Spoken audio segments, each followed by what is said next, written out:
আপনার অজান্তেই আপনার WhatsApp এ আপনি যাদের সাথে কথা বলছেন সেই সমস্ত মেসেজগুলো অন্য কেউ তার ফোন থেকে দেখতে পাচ্ছে না তো? মানে আপনার WhatsApp অ্যাকাউন্টটি হ্যাক হয়নি তো? তো সেটা কিভাবে আপনারা চেক করবেন আপনাদের WhatsApp অ্যাকাউন্টটি হ্যাক হয়েছে কিনা?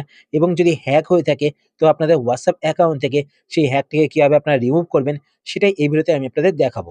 তো আপনার ভিডিও শেষ অবধি দেখুন। তো দেখুন আমার এই যে ফোনটা দেখতে পাচ্ছেন এই ফোনে কিন্তু আমার WhatsApp অ্যাকাউন্টটি লগইন করা রয়েছে। ঠিক আছে?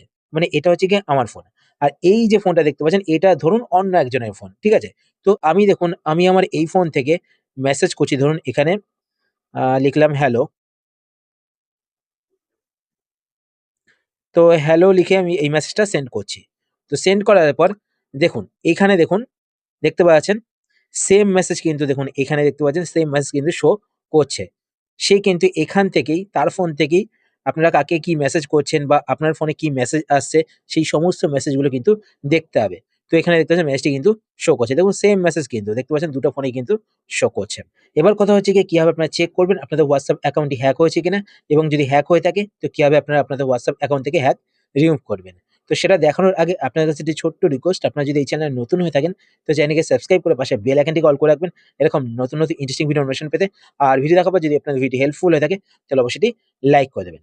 তো আপনারা কি করবেন আপনাদের ফোন থেকে WhatsApp অ্যাপ্লিকেশনটি ওপেন করবেন। ওপেন করার পর ওপরে এখানে ডান দিকে ৩ টে ডটে ক্লিক করবেন। আর এটাতে বলে রাখি আমি কিন্তু আপনাদের একটি গুরুত্বপূর্ণ সেটিংসও দেখাবো। তো আপনার ভিডিও শেষ অব্দি দেখুন। ঠিক আছে? তো আপনার ওপরে এখানে ডান দিকে ৩ টে ডটে ক্লিক করবেন।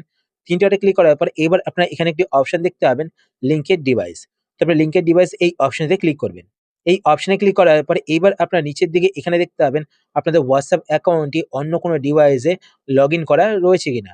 যদি লগইন করা থেকে থাকে তো আপনারা সেই ডিভাইসটি এখান থেকে দেখতে পাবেন। তো আপনারা সেই ডিভাইসটিকে এখান থেকে সিলেক্ট করবেন। সিলেক্ট করার পরে এখানে দেখতে পাচ্ছেন স্ট্যাটাস অ্যাক্টিভ রয়েছে। মানে সেই ডিভাইসে কিন্তু লগইন করা রয়েছে।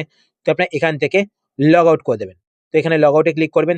লগ আউটে ক্লিক করার পর দেখুন আমার এই ডিভাইস থেকে কিন্তু অটোমেটিক দেখতে পাচ্ছেন WhatsApp অ্যাকাউন্টটি কিন্তু লগ আউট হয়ে গেল। তো দেখুন আমি WhatsApp অ্যাপ্লিকেশনটি ওপেন করব। ওপেন করার পর এখানে দেখতে পাচ্ছেন WhatsApp অ্যাকাউন্টটি কিন্তু লগ আউট হয়ে গেছে। এবার আপনারা আপনাদের WhatsApp অ্যাকাউন্টে একটা সেটিংস করে রাখবেন। তো আপনারা এখান থেকে ব্যাক করবেন। ব্যাক করার পর উপরে এখানে ডান দিকে ৩ টে ডটে ক্লিক করবেন। ৩ টে ডটে ক্লিক করার পর এবার আপনার নিচের দিকে এখানে একটি অপশন দেখতে পাবেন সেটিংস। তো আপনারা এই অপশনে ক্লিক করবেন। এই অপশনে ক্লিক করার পরে এবার আপনারা এখানে একটি অপশন দেখতে পাবেন প্রাইভেসি। তো আপনার প্রাইভেসি অপশনে ক্লিক করবেন। প্রাইভেসিতে ক্লিক করার পর নিচের দিকে চলে আসবেন। নিচের দিকে আসার পর এখানে আপনি একটি অপশন দেখতে পাবেন অ্যাপ লক। তো আপনার অ্যাপ লক এই অপশনে ক্লিক করবেন। এই অপশনে ক্লিক করার পর এবার আপনার এখানে একটি অপশন দেখতে পাবেন আনলক উইথ বায়োমেট্রিক। তো আপনার আনলক উইথ বায়োমেট্রিক এই অপশনটিকে এখান থেকে অন করে দেবেন। অন করার পর আপনাদের কাছে আপনাদের ফোনের লক স্ক্রিন পাসওয়ার্ড বা ফিঙ্গারপ্রিন্ট চাইবে। তো আপনারা সেটা দিয়ে দেবেন। দেওয়ার পর এই অপশনটি অন হয়ে যাবে। তারপর আপনারা এখান থেকে ইমিডিয়েটলি এই অপশনটি সিলেক্ট করবেন। এই অপশনটি সিলেক্ট করলে কি হবে আপনার WhatsApp অ্যাপ্লিকেশন থেকে বেরিয়ে গেলে সাথে কিন্তু আপনাদের WhatsApp অ্যাপ্লিকেশনটি লক হয়ে যাবে। তো দেখুন আমি WhatsApp অ্যাপ্লিকেশন থেকে বেরিয়ে গেলাম। বেরিয়ে যাওয়ার পর আমি এটাকে ক্লোজ করে দিলাম। বেরিয়ে যাওয়ার পরে এবার দেখুন WhatsApp অ্যাপ্লিকেশনটি ওপেন করব। ওপেন করার পর দেখতে পাচ্ছেন এখানে কিন্তু ফিঙ্গারপ্রিন্ট চাইছে মানে পাসওয়ার্ড চাইছে।